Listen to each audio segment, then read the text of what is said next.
आपको कंपनी के मीटिंग में कुछ बोलना था।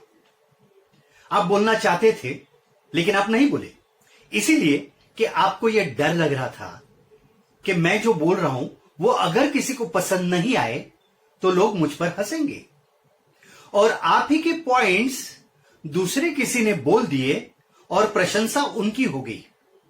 आपको दुख हुआ कि मैं बोला क्यों नहीं। आप क्यों नहीं बोले? इसीलिए कि आपको यह डर लग रहा था कि अगर मेरी बात किसी को पसंद नहीं आए तो लोग मुझ पर हंसेंगे। नंबर 2, आपको गाड़ी सीखनी थी। आप गाड़ी सीखना चाहते थे। आप गाड़ी सीखने की आपने तैयारी की थी, लेकिन आप सीखे नहीं इसीलिए कि आपको डर लग रहा था कि मैं गाड़ी कहीं टकराऊं तो। नतीजा यह हुआ कि आज तक आप गाड़ी नहीं सीखे और आज तक आपने गाड़ी नहीं ली। नंबर 3, किसी समारोह में आपके दोस्त ने आपको कहा कि आपको माइक पे बात करनी है।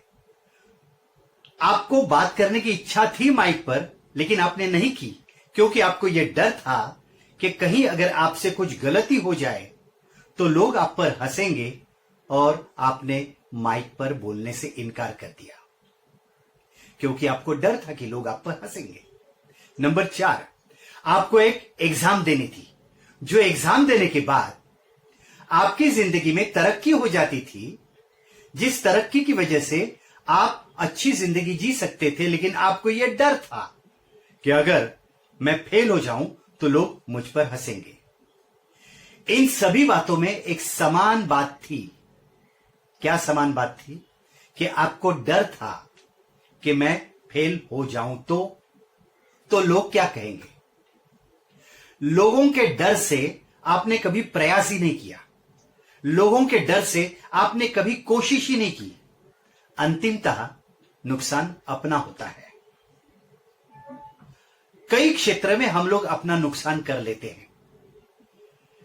हमारी जिंदगी में कई मौके सामने से आते हैं और हम लोग ये बात मुझे नहीं जमेगी ये सोचकर हम लोग छोड़ देते हैं। हम लोग जो छोड़ देते हैं बात डर के मारे, मुझे नहीं जमेगी, मैं फेल हो जाऊंगा तो, this is called fear of failure. यह फियर ऑफ फेल्यूर जो है, इस वजह से हमारा कई क्षेत्र में नुकसान होता है। फियर ऑफ फेल्यूर क्या है? फियर ऑफ फेल्यूर कुछ नहीं है, सिर्फ विचार है। हमारे दिमाग में आने वाले विचार फियर ऑफ फेल्यूर के होते हैं।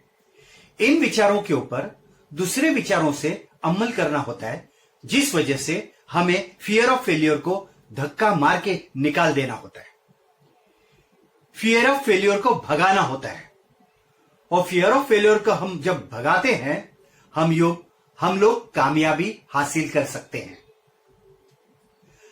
आप लोग इस दुनिया के अगर कामयाब लोगों को देखें तो आपके ये ध्यान में आएगा कि ये कामयाब लोग जिन्होंने फियर ऑफ फेल्यूर के ऊपर कब्जा कर लिया होता है, और जो लोग फियर ऑफ फेल्यूर के ऊपर कब्जा कर लेते हैं वे लोग दुनिया में अजूबे करते हैं। They make wonders. Fear of failure सबको होता है। फियर ऑफ फेल्यूर बड़े बड़े लोगों को होता है। बड़े बड़े कामयाब लोगों को भी फियर ऑफ फेल्यूर आकर जाता है। इस सिलसिले में एक मजेदार बात मैं आपसे कहता हूं। यह मजेदार बात है सुष्मिता सेन की। यह सुष्मिता सेन की तब की कहानी है जब सुष्मिता सेन नहीं बनी थी। सुष्मिता सेन एक बार डिस्को चली गई थी अपने दोस्त के साथ। वहां पर एक महाशय उनके पास गए। सुष्मिता सेन को कहा कि यू आर वेरी ब्यूटीफुल।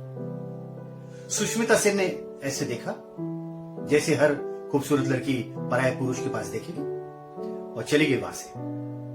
वो महाशय फिर सुष्मिता सेन के पास गए, कहने लगे कि you are so beautiful, you should try miss India.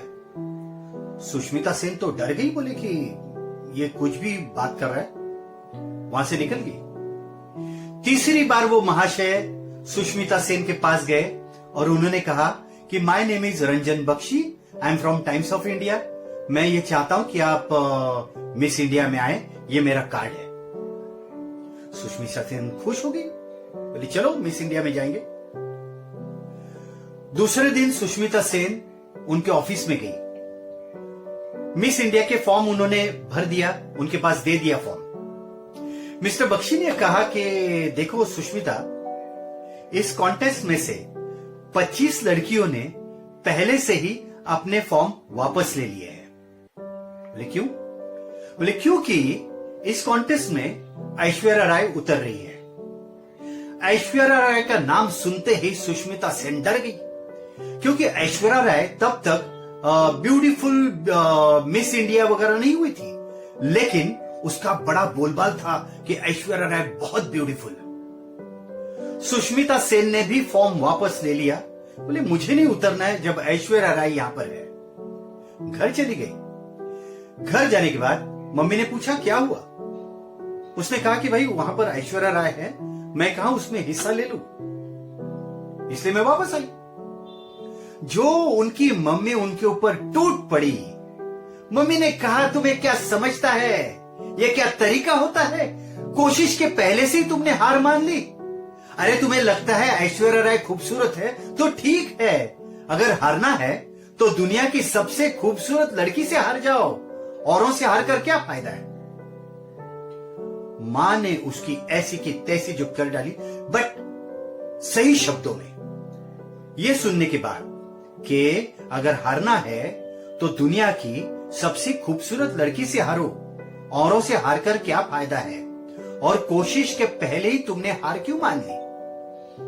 बस एक बड़ी अच्छी बात हुई कि सुष्मिता सेन ने मम्मी की बात को मानकर वापस दूसरे दिन वहां पर गई, उनके ऑफिस में गई और उनको वापस फॉर्म दे दिया। बोले ठीक है, मैं आती हूं इस कॉन्टेस्ट में।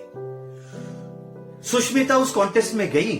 जब कॉन्टेस्ट शुरू हो गई, पहले ही ऐश्वर्या राय ने बहुत सारी प्राइजेस हासिल की थी, जो अलग अलग प्राइजेस होती है।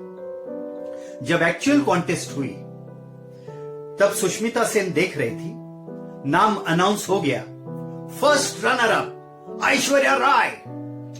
सुष्मिता सेन रोने लगी कि मुझे फर्स्ट रनर अप भी नहीं मिला। अगर ऐश्वर्या राय को फर्स्ट रनर अप है तो मैं कहां हूं, अफसोस की बात है। और उसके बाद एक अजूबा हुआ, नाम अनाउंस हुआ, miss India title goes to Sushmita Sen. Fantastic. Expect नहीं किया था वो हो गया। सुष्मिता सेन उस वक्त मिस इंडिया हो गई और Aishwarya Rai first runner up हो गई। यह क्या था? यह था fear of failure. Sushmita Sen के पास भी था। उनके मां ने कुछ कहा, इसीलिए वे वापस चली गई और वो मिस इंडिया हो गई। फियर ऑफ फेलियर एक विचार होता है और अपने विचारों से उन विचारों को भगाना होता है। कौन से विचारों से? तो विवेकी विचार, रैशनल थिंकिंग। रैशनल थिंकिंग वो करके हमें विवेकी पृथक्करण करना होता है, रैशनल एनालिसिस करना होता है। रैशनल एनालिसिस कैसे करते हैं? आपको ये सोचना होता है, आपको सोचना होता है कि मैं फेल हो जाऊं तो ठीक है, लेकिन लोग हंसेंगे, तो यहां पर हमें रैशनल एनालिसिस कैसे करना है। अगर लोग हंसेंगे तो ठीक है। पहले रैशनल एनालिसिस में आपको प्रूफ पूछना होता है, जैसे कि साइंस डिमांड प्रूफ पूछना होता है कि लोग हंसेंगे, ठीक है। किसने कहा है, क्या प्रूफ है कि लोग आपके ऊपर 24 घंटा हंसते रहेंगे और लोग हंसते रहेंगे? किसने कहा है? दूसरी बात, अगर आपसे गलती हो गई, ये अगर आप सोचते हैं, तो आप ये ध्यान में रखिए कि every expert was beginner. Every expert was beginner, यह हमेशा अपने को सोचना होता है। रैशनल थिंकिंग के हिसाब से आपको किसी भी प्रोजेक्ट के लिए एक आपको गोल सेटिंग करना होता है। वो गोल सेटिंग करने के लिए आपको प्लानिंग करनी होती है। आपको प्लानिंग के लिए पहले एक अच्छा प्रशिक्षक आपको चुनना होता है। प्रशिक्षक जो आपको शिक्षा दे दे, आपसे करवा ले फिर वो गाड़ी सीखनी हो, आपको कुछ भी सीखना हो, आपको मिस इंडिया में उतरना हो, या आपको आपका वजन कम करना हो, प्रशिक्षक के पास आपको जाना होता है। फिर स्टेप बाय स्टेप आपको उसका प्रोग्रामिंग करना होता है। यह प्रोग्रामिंग होता है कि मुझे पहली मंजिल पर पहले स्टेप में मुझे क्या करना है और कितने दिनों में करना है, मैं कितने दिनों में फर्स्ट स्टेप हासिल कर सकता हूं। फर्स्ट स्टेप हासिल करने के बाद मेरी दूसरी स्टेप क्या होगी, दूसरी स्टेप की तरफ मैं कैसे जाऊं, और दूसरी स्टेप के लिए मुझे कितने दिन लगेंगे।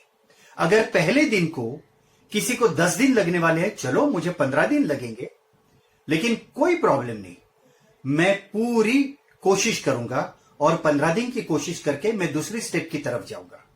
मुझे गाड़ी सीखने के लिए अगर 1 महीना लगता है तो मैं 2 महीने प्रैक्टिस करूंगा, लेकिन मैं सीख पाऊंगा। आपको यह भी सोचना होता है कि इस दुनिया में इतने अनपढ़ लोग अगर गाड़ी चला सकते हैं तो मैं गाड़ी क्यों नहीं चला पाऊंगा। इस तरह की सोच आपको लानी होती है। आपको थोड़ा सा विजुअलाइजेशन भी करना होता है। विजुअलाइजेशन ऐसे कि आप विनर बनने के बाद, वो मंजिल हासिल करने के बाद, कामयाब होने के बाद आपको क्या आनंद होगा, आप किस तरह से आपका जीवन एंजॉय कर पाएंगे, आप कैसे आनंद ले पाएंगे, उसके बाद आप में क्या क्या चेंजेस होंगे, क्या क्या बदलाव होंगे, वो भी आपको विजुअलाइज करना होता है। और आपको दूसरी बात एक सोचनी होती है कि अगर मैं फेल भी हो जाऊं तो यह जरूरी नहीं कि मैं पूरी तरह से गुड फॉर नथिंग समझा जाऊंगा, मैं पूरी तरह से बेकार समझा जाऊंगा, मैं पूरी तरह से नाकामयाब समझा जाऊंगा। बिल्कुल नहीं, क्योंकि मैंने कई क्षेत्र में मेरी काबिलियत दिखा दी है।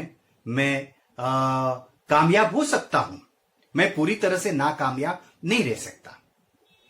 सुष्मिता सेन के बारे में रैशनल थिंकिंग उनकी मां शुभ्रा सेन की तरफ से मिला था। शुभ्रा सेन जी ने जो 2 सेंटेंसेस में उनको बताया और सुष्मिता ने सुन भी लिया, वो भी इंपॉर्टेंट, कि क्या कोशिश से पहले तुमने हार मान ली, और हार अगर माननी है तो विश्व की सबसे खूबसूरत लड़की के सामने हार जाओ जो सबसे खूबसूरत है। औरों से हार कर क्या फायदा है। ये 2 विधान जो थे जिन्होंने क्रांति कर दी। उन्होंने भी प्लानिंग किया, प्लानिंग बड़ा अच्छी तरह से किया था। सुष्मिता सेन कहती है कि हम लोग मिडिल क्लास लोग हैं, हम लोग डिजाइनर्स कपड़े नहीं पहनते थे, लेकिन जब कॉन्टेस्ट के लिए जाना पड़ा मिस इंडिया के, वो इवनिंग गाउन जो आखिरी प्रोग्राम में पहनते हैं वो कैसे लाए। हम लोग डिजाइनर के कपड़े तो नहीं लाने वाले थे। उन्होंने क्या किया, उन्होंने मम्मी को पूछा, मम्मी ने कहा देखो हम लोग रास्ता निकालेंगे, लोग तुम्हें देखने के लिए आ रहे हैं, लोग तुम्हारे कपड़े देखने के लिए नहीं आ रहे। उन्होंने क्या किया, उनके बिल्डिंग के गैराज में एक पेटीकोट सीने वाला एक दर्जी था, पेटीकोट सीने वाला, उसके पास कपड़ा दे दिया। उसे कहा कि ये जो ड्रेस है ना, ये ड्रेस टीवी पर आने वाला है, आपको देखने मिलेगा। बस उसके बाद उनके मम्मी ने कुछ फूल वगैरह सिला के दिए, वो फूल लगाए। फिर जो ग्लोव्स पहनते हाथ में, उन्होंने सॉक्स लाए थे, फिर वो सॉक्स के उन्होंने ग्लोव्स बनाए, कुछ रबर बैंड वगैरह लगाए थे, ऐसे सुष्मिता सेन ने एक प्रोग्राम में कहा था। और उन्होंने कामयाबी हासिल की, अपने फियर ऑफ फेलियर को उस वक्त निकाल दिया। उनके मां के विचार उन्हें बहुत काम आ गए। आप एक बात ध्यान में रखिए, आपको जो बात नहीं करनी होती ना, उसके लिए 100 वजह होती है। जो बात नहीं करनी होती उसके लिए 100 वजह होती है, और जो बात करनी होती है उसे एक ही वजह होती है। वो वजह ये होती है कि मुझे ये करना है। जो बात नहीं करनी है उसके लिए आप कहेंगे नहीं मेरी मां का प्रॉब्लम है, मुझे टाइम नहीं मिलता है, मेरे घर की ये प्रॉब्लम है। जो करना है बस मुझे करना है।